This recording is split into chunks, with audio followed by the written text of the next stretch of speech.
that gets me into the mock draft scenario for this week. Now, as we know, the combine is coming up fast. Draft season is approaching us fast. Before we know it, we'll close our eyes and we'll be there at the draft, right? It'll be May. Well, it'll be April, and it'll be time to select one of these players we've been talking about for so long. What I want to do with this mock draft is hopefully by using a different simulator, I get some different options to become available in some different rounds, right? Because I do think it's important, even if you want Abdul Carter at 2, to entertain a world where Abdul Carter might get taken number 1 overall by the mock draft sim, right? You do want to entertain in these mock draft scenarios, situations where, these different machines value different players differently. So we're going to jump into that scenario. We're going to jump into the mock draft. I could get the mock draft put on screen here, that would be awesome. First things first, right? These things are going to flip all the time in this process. I have already seen it where there was a frenzy right after East-West Shrine game. You guys remember that? There was a frenzy because Shador said the Browns talked to him and he shut down all of his drills, and that made everybody go, oh my God, Quincy, they're drafting Shador Sanders. It's over. It's over. Throw Abdul Carter out the window. The Browns are drafting Shador Sanders. And then like a clip comes out where he doesn't look excited about the idea of coming to Cleveland. Oh no, he's not coming. He's not coming. Right? We are going to fluctuate back and forth so violently about the draft, about these players, about where they're going to go. Right now, Abdul Carter is the most mocked player to the Cleveland Browns. If you look at mock draft database, if we look at the number 1 overall pick, the most mocked player to the Tennessee Titans is Cam Ward. So the people who are making mock drafts in the mock draft community feel like Cam Ward is a pretty much, not close to lock because it's only 50%, but usually pick Cam Ward. Browns mock draft people usually pick Abdul Carter, or at least select him more often than not. After those 2 picks, this whole thing becomes a crapshoot, right? Shador Sanders, 40%, New York. And then Will Campbell, 33%, Mason Graham, 37%, Ashton Jeanty, 23%. Basically, this draft can fluctuate and look very different in the top 10 and will look very different in the top 10 than what most people assume. This leaves a lot of room for trading back and trading up. This is going to be a weird draft this year, I think so. But that is where the board is. Let's jump into the simulator. Now, we're going to do 2025 draft. We're going to do 7 rounds. And we're going to do this on, let's do this on normal mode. We'll take our time with this one. So we know that usually in these sims, Tennessee goes ahead. They take Cam Ward. Now, Tennessee takes Cam Ward. The Browns' life is pretty easy. If you get any calls for a trade, you entertain them. But if you do not get any calls for a trade that you find to be interesting, then, well, you just take Abdul Carter, right? Now, on the board here, Travis Hunter could make some sense. Some people would argue Shador Sanders makes sense here. Mason Graham makes sense here, right? The reason I would go Abdul Carter over these 5 players is simple. One, I think Abdul Carter has the potential to be one of the best edges in his not just class, but also in his era of player, right? So I think if we're talking about in 10 years, best edge rushers in the NFL, Abdul Carter could possibly be a part of that conversation. Now, again, just because I like a prospect does not guarantee that prospect's success. I'm not saying that just because I like this prospect, it guarantees that prospect's success. But what I am saying is that I like my chances with this player. Travis Hunter is the only other player that I think competes with Abdul Carter on a level of prospect front. right? Because I do think Travis Hunter is as special as a corner prospect and looks like he's going to go into the combine as a corner. So no real confusion about what his true NFL position is seen as amongst him and the league. But Travis Hunter is as special as a corner prospect as Abdul is. The difference is I like Abdul better, right? I like that Abdul played through injury. Travis Hunter did not really play through a ton of injury throughout his college career. Was seen as kind of fragile at times, right? Like if he got anything, he's going to miss a game. I'd rather take the guy who's willing to play with one shoulder in the Orange Bowl and kick ass while he's doing it. I like the position that Abdul Carter plays for the Cleveland Browns better than I like it for Travis Hunter. All those things make me want to lean towards Abdul. Does he have his concerns? Yeah. He's a little underweight, potentially. I don't know what he's going to weigh in at, but he doesn't look super heavy on tape. Probably going to weigh in somewhere under 255, maybe around the 245 range, which would be a little bit more concerning. But weight you can add on to a player.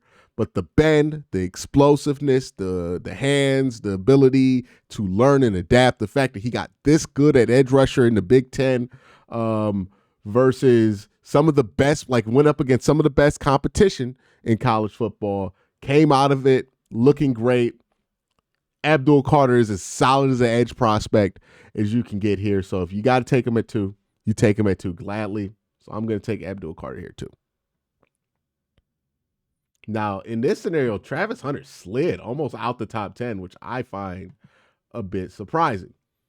We're going to sit here, and it looks like Connerly might be there for me. All right, so Connerly, left tackle prospect out of Oregon. I would be very happy if he's there because I do see him as a long-term answer at the left tackle position.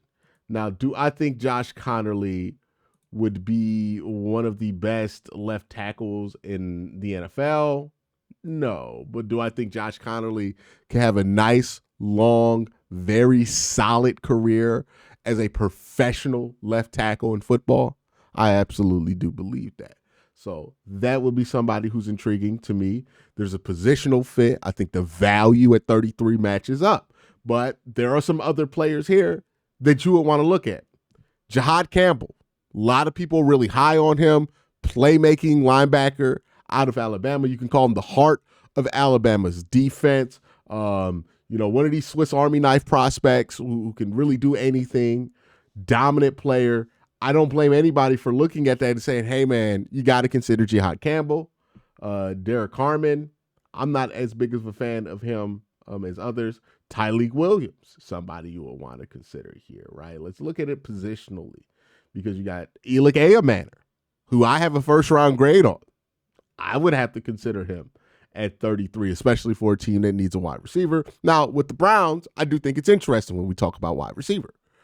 The Browns do need a wide receiver, but they don't need another number 2 wide receiver, right? They already have Cedric Tillman, who I think is going to be serviceable for them going forward, and Jerry Jeudy, who looks to be very serviceable for the Browns. What they need is a no doubt super talented number one receiver. I just don't think that guy's in this class. I think you wait to go get that, or you take a chance on somebody like a Jaden Higgins later in the draft. Interior offensive line, Donovan Jackson, Membu, all these guys are interesting here. Seems like Gray went in the first round.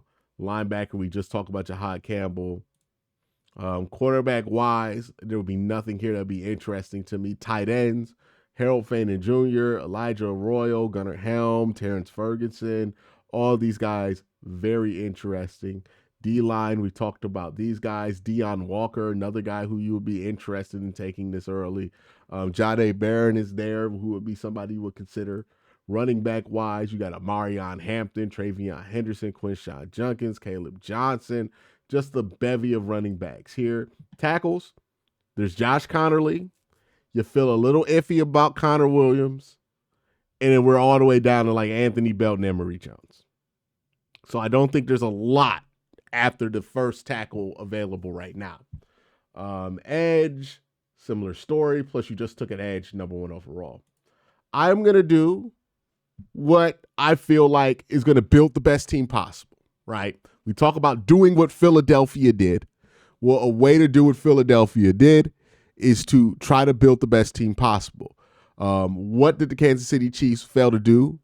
Despite the fact that they had a all-pro quarterback in Pat Mahomes, well, they didn't draft the right tackle, right? They took Kingsley Sumatia, who was a project. I thought that Roger Rosengarten was a better tackle and a better candidate to transition to left tackle. We don't know if he could play left tackle, but we do know he could play right tackle. I want to go tackle here. I go Josh Connerly because I think having him getting younger at the offensive line right now, all of a sudden my core, once I lose one of the two guards, whether it be Wyatt Teller or potentially Joe Bitonio to retirement, I have Zach Zinter, who you took in the third round last year, who you believe in. You have DeJuan Jones, who you believe in. And then you have a left tackle you believe in Josh Connerly. All of a sudden you got three young guys on that offensive line that you believe in. You can get a new center in free agency. The center from the Atlanta Falcons is 26, so young player there. And then if Wyatt Teller's the OG that has to hold it down, then you're doing pretty good there. So all of a sudden, this one move here, this one draft pick at tackle makes it so that you're not that far away from replenishing an offensive line, a project that felt like it could take decades 2 months ago. But you get Josh Connerly here at 33, all of a sudden starts to clear up a little bit. So you get Josh Connerly. You feel pretty good about that. Now we're going to start to target running back because you do need to target running back. I'm in favor of bringing back Nick Chubb. But just because I want to bring back Nick Chubb does not mean that I don't want to address the running back position. Now we're starting to get trade offers. The 49ers want to give me a bunch of stuff that I don't want in order to swap up for this pick. The Steelers want to give me a bunch of stuff for next year. The Ravens, no. Now, this is a package I'm willing to entertain, right? They want to move back one spot. I get to pick up 3 extra picks. I see a bunch of players on the board still that I like. All right. Yeah, I think I'm going to accept this trade. I think that it makes sense to accept this trade. So we're going to go ahead and push this trade through. Because what I do want to accomplish in this draft, they want to give me a second round pick next year. In real life, I would take this trade. I'm not going to take it for the purposes of entertainment, but if they offered me, if the Texans were stupid enough to offer me a second round pick for like 68, yeah, I would take it. I would absolutely take it. But not going to take it here just for the fact that we are trying to have some entertainment value in this. All right, so let's look at the board again. Wide receiver, Jack Beckett's there, who I like. Wouldn't mind him, but he's kind of that mode of wide receiver that the Browns have an abundance of, right? These 5'11" to 6'1" route runners. The Browns have an abundance of these guys. We need guys who can play big, right? So I don't know if I'm in love with that idea. The one wide receiver I did have targeted, he's gone, right? Jaden Higgins from Iowa State, he's gone. Interior offensive line, Mbu, who I think could play center, would be fun here. This all going to be determined on whether you get the center you want in free agency. You can make somebody like Mbu play center. Linebacker, there's really nothing moving me there. Quarterback, a little early for that. Tight end, Harold Fainen. I mean, pick 68, Harold Fainen's there. I got to consider it. But look who else is on the board at the tight end position. This is why what happens around your board matters, right? So Harold Fainen's there. I like Harold Fainen. I'd be thrilled if Harold Fainen was there at 68. But I also feel that same way about Elijah Arroyo. I feel that same way about Gunnar Helm. I feel that same way about Terrence Ferguson. 4 players there that I feel that same way about. I have a pick at 94. There's a good chance one of those guys are going to be there at 94. So I'm not really in a rush to take a tight end here if there is no rush to take one. Now, if there's nothing interesting at more scarce positions, then I'll revisit it. But that's the one thing stopping me from going Harold Fane in here, right? D-line, TJ Sanders, Shamar Turner, Jordan Phillips. Jordan Phillips is more of a late. Well, I mean, we're in early round 3, so a little bit later in round 3. Maybe I trade back in to do something here because I do have a bunch of extra picks I want nothing to do with. Corner, nope. Caleb Johnson is here at 68. I'd be excited about that. I'd be excited about Caleb Johnson at 33. Offensive tackle, Anthony Belton. Nah, I'm not really feeling that. Edge, D-line. So where I am choosing between here is running back and tight end, 2 of the deepest parts of this draft class. Caleb Johnson to me is a more special prospect at his position than Harold Fane Jr. Now, is the fall off from Caleb Johnson to the next guy the same amount of fall off from Harold Fane Jr. to the next guy, in my opinion? Well, if you don't take Caleb Johnson, you could take Quincy Junkins. You could take Cam Scatterboo. You could take RJ Harvey. You could take Devin Neal. There is a fall off there. I think Caleb Johnson is a bit more intriguing of a prospect than tight end is. The need is a little bit more pressing because depending on how Nick Chubb plays, you might need somebody to take over primary ball carrier duties. So I think I'm going to go Caleb Johnson here. Maybe I'm going to look around the board again. And chat, if you're in chat, let me know what you want to do right here. Because I'm leaning towards Johnson here, right? Johnson would be the guy I would lean towards. I could see going Fane Jr. Or Fane Jr., my bad. I don't mean to mispronounce his name. If I did not draft, like, I think the Browns are going to sign a center in free agency, so I'm not going to draft a center. But Embo would be in line here and would be the scarcity play because I do have a bunch of extra picks here. So, I'm going to switch it up. I'm going to go Embo here. I'm going to go Embo. I'm going to assume we don't have a center. I'm going to completely rebuild this offensive line. Wyatt Teller's going to be the only vet we're going to keep past 2025. And we're going to completely rebuild this whole offensive line. If Embo doesn't work at center, I know he can play guard. So let's get Embo here. Let's switch it up, right? Let's not do the same thing every week. Now, let's pause here, right? Because I want to keep an eye on the board. I expected to not get another swing at Fane, but I do think I could get a swing at Caleb Johnson here. Now, if he falls to 80, I think there's a chance I might make a move, but I got to see what a trade up to 80 would cost me in this scenario. So Cleveland, let's go Indy. I did pick up all those extra picks for this reason, right? So I want to swap and get 80 for pick 103. And then I'll give you an extra 6. They'll do it for the extra 6. Will they do it for the extra 202? How about 202 and 217 and then 257? Okay. Let's see how much we can get away with if we're going to give them one of those earlier 6s. How about you go 107 from 80? I'll give you 181. You'll take that? I think I gotta do this. All right. So knowing I got that trade in place with the Colts, we're gonna let the draft go by, see who the Washington. Okay, so Washington selected Xavier Watts. We're gonna make this trade to go get Caleb Johnson. Cool. So we made this trade to go get Caleb Johnson.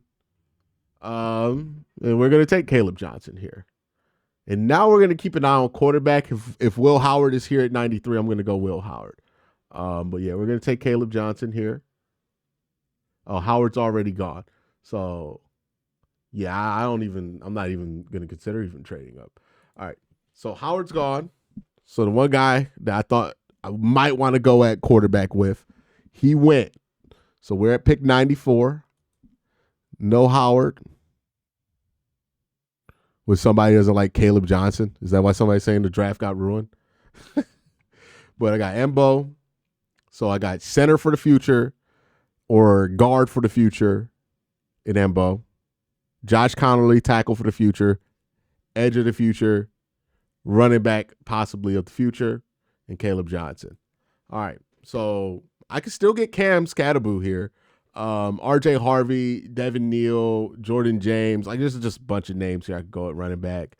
Wide receiver, I could go Jack Batch here. Xavier Restrepo. Again, these are smaller guys who are these good route runners, do fit in Stefanski's system.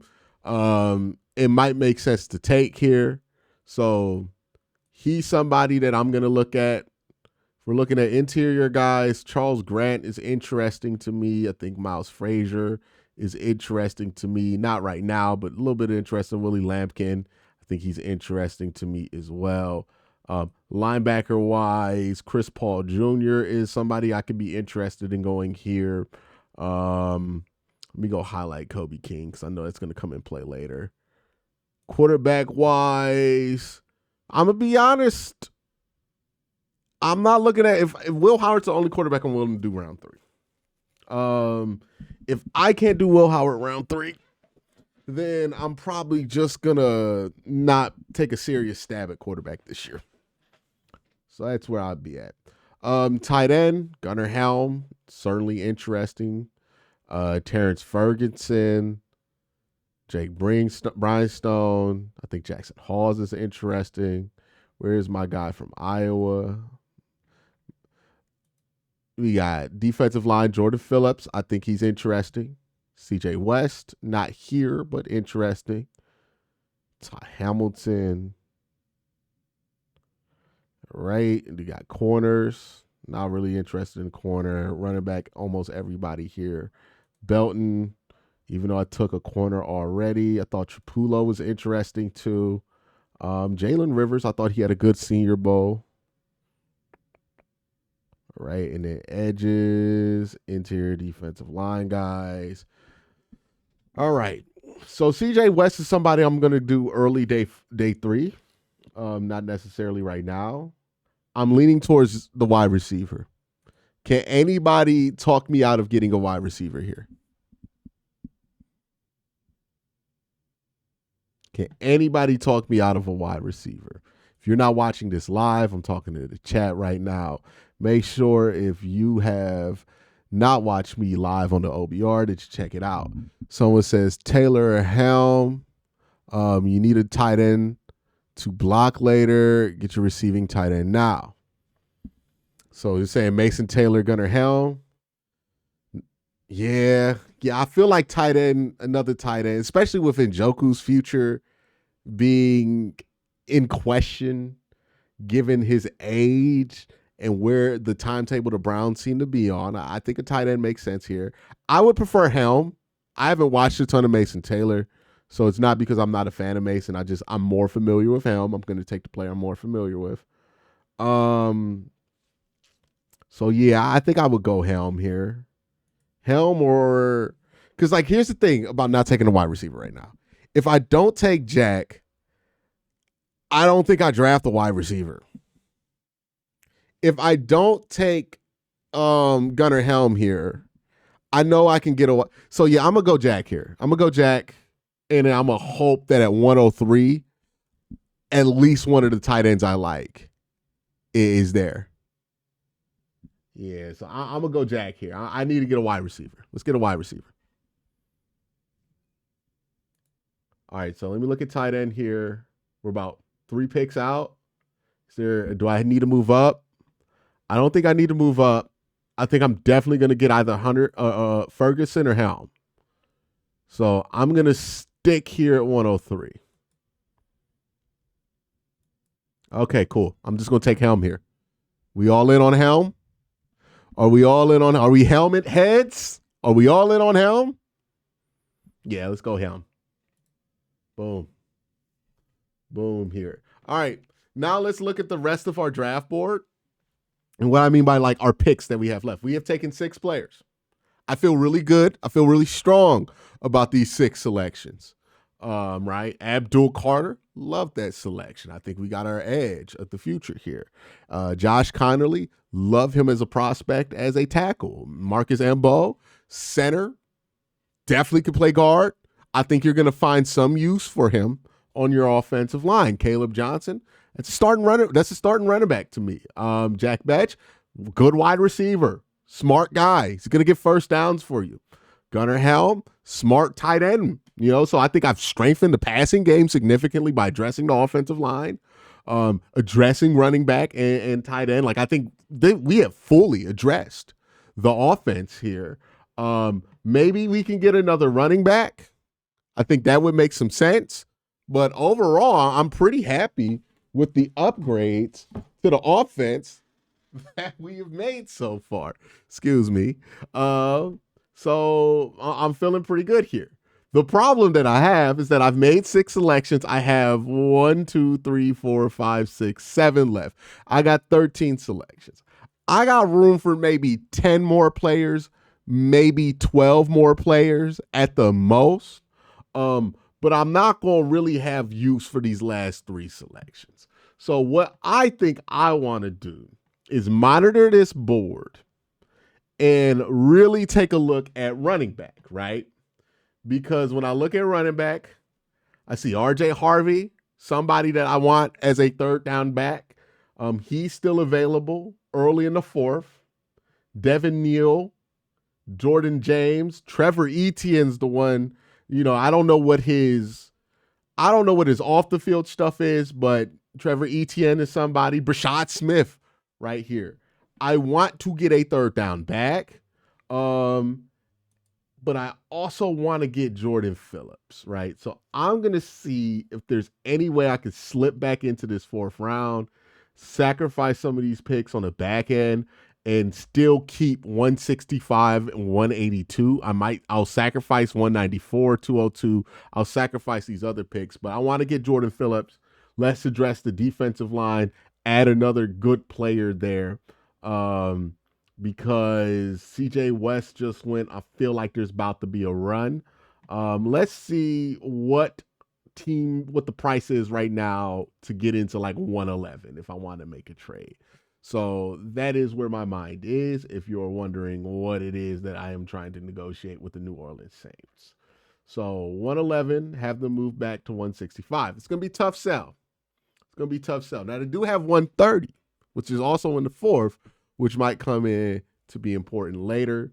So I can see what kind of value I can extract later on. Okay, so obviously that's not going to be enough.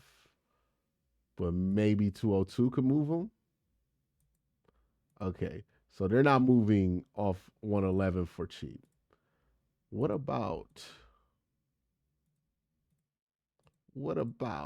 for 430? How much would it take to move them off of that? Yeah, I think I could get this done. Okay. How about I give you a 5th next year? And then 217 and 216. They don't want to do it. So that's going to be the price to move up, huh? All right. Well, are there any other defensive tackles? I mean, Harold Cross, Elijah Roberts. I really want to see if I can move back in. Jordan James is the way to go for another running back. I like Jordan James a lot there too. Let's see.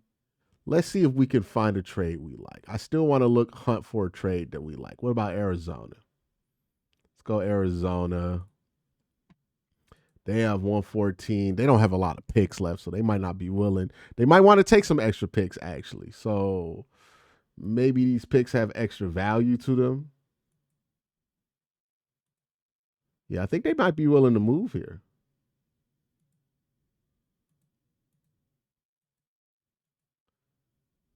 Okay, what about I give you 194, 216? Oh, I still got to offer you that 5th? It's crazy. What about 4th next year? Okay, so 4th next year does it. I'm pretty sure a fourth next year would do it, even if I didn't include. Okay. So I could give you a fourth next year, 207. I'm just seeing how little I can get away with on this machine. All right, so I could give up 182. I don't want to trade both those though. How about I give you 182, 216. Ugh. We'll see if it comes down to it. We'll see if he's even there. Right. Walker, Mo Evans. All right, Mullins just went. So I mean, Arizona, they're there. Let's see if they have come down on their offer here. So, what would it take just to do a straight up swap? How much I would have to give them? I could give them this, that, get a swap here, but I kind of want to keep 165. How much more expensive would this make it on the back end? Can I throw in a seventh? You know, I wouldn't hate that. I think Twitter would hate that though. I think Twitter would hate that. Somebody brings up a good point. Can you put Fumble 13's last chat on screen from Twitch? I think he brings up a great point, right? It might be easy now to be like, yeah, I'll trade all this to get a defensive tackle, but I don't think I want to dip into next year's assets. And if I don't feel strongly about Darius Phillips enough to be willing to just do a regular swap here, then maybe that says something about how I feel about the player. Maybe I'm just going to be more willing to move around that fifth round market. Maybe I'm just tapped out the fourth round here.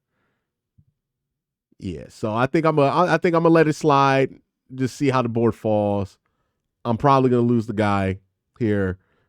Maybe he got like a medical or something because he is falling through these boards. Okay, he just went 130, so yeah, the price is gonna be too much. All right, but once we get into the fifth, I'm gonna look around. Who's available in the fifth round? Let's look around here and check out who is available in the fifth. Got Ricky White here. We're done on wide receiver. Defensive line wise, Ty Robinson, who I think is pretty good. Tim Smith's all right. Where they got Zeke Biggers? They got Zeke Biggers as a Georgia State player. He's Georgia Tech. Okay. Corner, Quincy Riley's there. It might be worth moving up for. RJ Harvey still here? RJ Harvey is still here?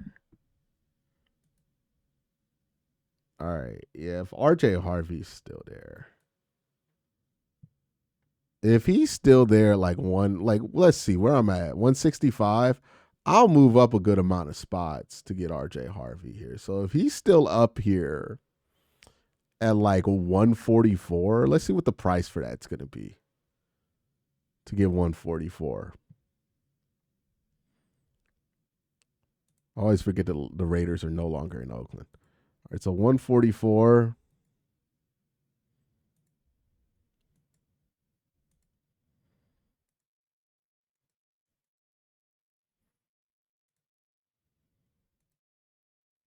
Yeah, man, I'm paying that price. Hold on. 202. All right, 194 and 217 or 194 and 757. Okay, no. Yeah, 194, 217. How about that? And I still get to pick at 156. I still get to pick at 182. I'm only losing one pick. I'll roster about 12 players. Yeah, I'm doing this. I'm doing this because even if I don't get RJ Harvey, I'm going to get either Trevor Etienne, Devin Neal, Jordan James. I feel good about that. So we're going to take 144. The Raiders want to trade back with me. Shouldn't have made the deal to begin with, brother. All right, I'm taking RJ Harvey here. Going to get a third down running back. I feel pretty good about that. We might be able to go get another tight end here because I see Terrence Ferguson is still sitting here on the board as well. So RJ Harvey, I think the real, like, if you want a third down running back, the real conversations between him or Trevor Etienne, I think RJ is probably going to be a better blocker in the next level because he has a stronger base than Trevor Etienne does. Also, Trevor Etienne does have a couple of off the field concerns that RJ Harvey simply does not. So RJ Harvey here. It's my first non-A pick. So this is the one the simulator does not like. Go figure. It is absolutely one of my favorite picks of this draft. All right, so Ty Robinson just went. Baltimore's offering me a trade. Tennessee's offering me a trade. Houston's offering me a trade. They're all offering me next year's 6. Y'all want me to accept any of these trades? By the way, hit the like button if you haven't hit the like button already. But y'all want me to accept any of these trades? I don't think I want to accept any of these trades, but y'all let me know. Oh yeah, my guy, my blocking tight end. Definitely gonna go after him soon. Got Gunnar Helm. Geez, Devin Neal is still here. What a running back class, man. What a running back class. Okay, Kyron Lacey is not an option.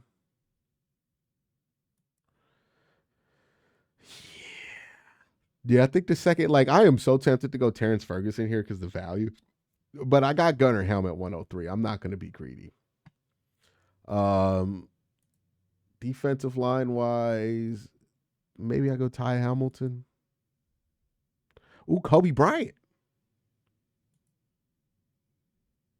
Do I see anything that's moving me off Kobe Bryant here? I do not see anything that's moving me off Kobe Bryant.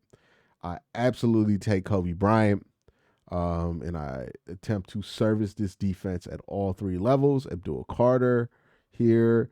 And then my next pick is probably going to be a swing at linebacker with Kobe King. But that's how I am working through this draft. So Kobe Bryant. My next pick here is going to be Kobe King. And I know he's going to be available a little bit later, but I don't know if 7 spots later and getting an extra 6 is worth it to me. So I'm going to reject this trade. I'm going to reject that trade. We're going to take Kobe King.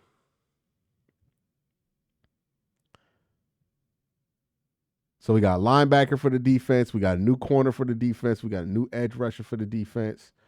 I'm not trading with Baltimore. I'm not making them better. Maybe Ty Hamilton here makes sense. Well, I'm at 202. I know I got 216. I feel pretty strongly about who I want at 216. Trevor Etienne is there, which is like incredible value, but I've already feel great about the 2 running backs I got. The value I got there. Same thing goes. Damian Martinez, somebody like Brinstone, I like too. Brashad Smith, I like him a lot too. Like the value here at running back is insane. Wide receiver, Jimmy, not a lot of value there, right? Linebacker, already got the one linebacker I wanted. Tight end, Jackson Halls. If Jackson Halls is there at 202, I'm taking him. Not 202. Where I'm at. Yeah, if Jackson Halls is there at 216, I'm taking him. Because I feel like I could take Luke here and be fine. Ty Hamilton might be the selection. I might want to get another big body in there. Yeah, I think Ty's gonna be the guy I go with. How do you guys feel? How does the chat feel? Should I go Ty Hamilton or should I go elsewhere? Let's see. Am I hearing any objections to Ty Hamilton? Speak now or forever hold your peace. All right, we're going to go Ty Hamilton here. We're going to get a blocking tight end.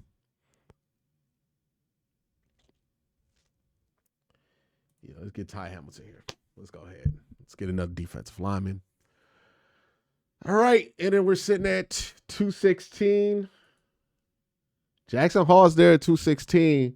So I'm going to get my blocking tight end here. I saw this dude do a one-on-one with the edge at the Senior Bowl. This dude can block. Lecky is there too. Like him a lot. But in this scenario, if I'm choosing between Halls and him, I'm taking Halls. Let's take Halls. And hell, if he's there at 157, I might consider going there. But I feel really good about this draft haul, right? Slater, Yaya Black just went. This is a good Tyler Batty still available. Okay, he just went. Cool. We at the last pick of the draft. So we're going to also be able to get a head start on who would be the undrafted free agents that we get. So that's a fun thing that we get to do. We get to talk about undrafted free agents. Who is going to be there? Marcus Yarns, who I thought had a pretty fun Senior Bowl week. Donovan Edwards would be an interesting one. Jaden Blue is a pretty unlikely undrafted free agent, but they have him going undrafted here. Let's see who else. Wide receiver wise, I mean, Zachary Franklin. I would definitely bring in Zachary Franklin as an undrafted free agent. Not going to draft him now. Interior offensive line. Anybody? No. How about linebacker? Anybody? Where's my guy from UNLV? Jackson Woodward. I would bring him in, UDFA, for sure. Yeah, Jackson Woodward, I would bring him in. Quarterbacks, any UDFA guys? Max Brosmer, UDFA. I would take him at the UDFA. So we're going to bring in him as a UDFA, or at least attempt to. Lecky might be the draft pick right here. Amin Hassanin would be somebody I would call as a UDFA guy. Cornerback, maybe Jabbar Muhammad. Running backs, tackles, any UDFA guys here? No priority UFA guys here. All right. I'm going to take my guy. We're going to get another tight end. We're going to run 13 personnel. And then we're going to call the rest of these guys to get them in camp, get them in as UDFAs. Hopefully we get to grab some of these guys, but we're going to turn in this card for Luke, call it a day. And no, I did not take a quarterback, which I think will be the most controversial thing about this draft. No quarterback selected. What does that mean about what you do in free agency? It does change a little bit, right? If you don't take a quarterback in the draft, maybe it's because you feel good about maybe being able to land two of your targets. So you get Kirk Cousins, or maybe it's Matt Stafford, and then you're able to add somebody like a Justin Fields underneath them, a Malik Willis, a Joe Milton, a Kyle Trask, somebody like that underneath them. Or you go double vet, right? You get Kirk Cousins, you get Jacoby Brissett, and then you get somebody to take that third spot behind them, Josh Dobbs or whatever it is. And you just have a more veteran quarterback room, and you just worry about quarterback next year. You don't even pretend like you're going to find any kind of answer here. The guy I was targeting at quarterback would be around 94-ish for Will Howard. He was not there. I don't even think he was there at 80. So if he's not mid to late third round, then that's a little high for me. I'm probably going to stay off of him. What quarterbacks? I think I brought in Max Brosmer as a UDFA guy from Minnesota. So that's who the UDFA guy would be. But let's go through this draft. Let's go pick by pick by pick and really explain it. Abdul Carter probably needs the least amount of explanation here. Edge rusher, with Miles's future in limbo, you want to get somebody who can hold down that position. But even if it wasn't Miles's future being in limbo, I would still go Abdul Carter, because you get to add strength on strength and have one of the most ridiculous defensive lines in football. So if Miles rescinds his trade request, cool. We're going to have Abdul Carter and Myles Garrett, and we're going to terrify offensive lines. Speaking of our offensive line, I feel like we have addressed the offensive line. It's never sexy to address the offensive line, but it's necessary. Look, at the Kansas City Chiefs can have their three-peat run ruined by bad offensive line, then the Browns can have whatever their hopes are blown up by a bad offensive line. So you get Josh Connerly. It's a tackle solution there that allows you to just let DeJuan be a right tackle. Also, you get to see what you have in your young guard prospect in Zach Zinter. If he works out at guard, cool. then Mbao can play center. If he does not work out at guard, if Zinter doesn't work out at guard, I feel good about Mbao being a guard as well. So 4 new young offensive linemen, leaving it to be, hey, the Wyatt Teller can be the last veteran left, and you address the offensive line completely. Now everybody's under 30. You feel great about that. Awesome. Caleb Johnson, get a running back, somebody who can be a every down back for you. If Nick Chubb can't contribute, if Nick Chubb can contribute at a high level, then you have a really good change of pace guy and a big body that can absorb some of those short yardage runs that Nick Chubb has never really been great at. You get a wide receiver here, Jack out of TCU. Think he's a good route runner, solid hands guy, just another guy who can get you some first downs. Late 3rd round addition, feel really good about that. Another reliable, dependable receiver in Gunnar Helm. So your offense is upgraded at running back, offensive line, tight end, and wide receiver.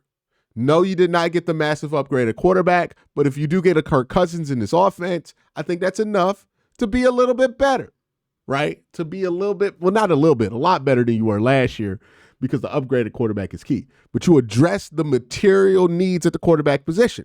And this puts you in a position to where if you get the opportunity to take a quarterback in 2026, that guy could come in, guns blazing, rolling, right? Because all of a sudden you got a good offensive line, you got a good run game, you got a good run block game, you have some tight ends to throw to. All of a sudden, whatever quarterback you take in next year's draft, that guy can come in, guns blazing, nothing to worry about. Awesome. But I didn't just neglect the defense. Kobe Bryant is somebody I could see as a pretty obvious Greg Newsome replacement. He can be an outside corner if you need a replacement for Martin Emerson in the future. Kobe King, big linebacker. I think he's the perfect pair to put next to somebody like a JOK. And if JOK can't come back, he's a great run stopper at the linebacking position. Ty Hamilton, another good body to put in there at the defensive line. You get a blocking tight end in Jackson Halls. And just to make it a fun competition at camp, you also got Luke Leckie out of Iowa. I keep mispronouncing his name, but you get him out of Iowa.